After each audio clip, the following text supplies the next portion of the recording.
تقدیر پر کامل یقین رکھنا ضروری ہے، اور جس شخص کا تقدیر پر کامل یقین ہو اس کو کم از کم 4 فوائد ضرور حاصل ہوتے ہیں۔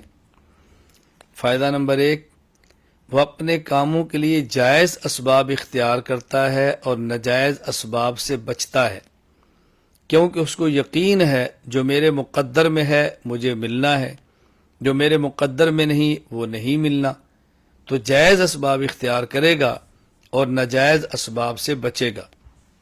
نمبر 2، جو شخص تقدیر پر کامل یقین رکھتا ہے وہ اسباب جمع تو کرتا ہے، اسباب اختیار تو کرتا ہے، مگر اپنے اسباب پر بھروسہ اور اعتماد نہیں کرتا، اعتماد صرف اللہ کی ذات پر کرتا ہے۔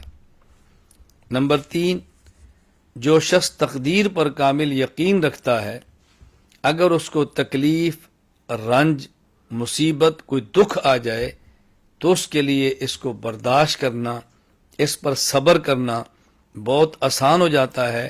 وہ سمجھتا ہے کہ یہ میرے مقدر میں تھا اور یہ آنا تھا اور میں نے اپنے مقدر کو سہنا ہے۔ نمبر 4، جو شخص تقدیر پر کامل یقین رکھتا ہے یہ اپنی خداداد خوبی اور اپنی خداداد صلاحیت پر ناز نہیں کرتا، فخر نہیں کرتا، تکبر نہیں کرتا، خود کو بڑا نہیں سمجھتا۔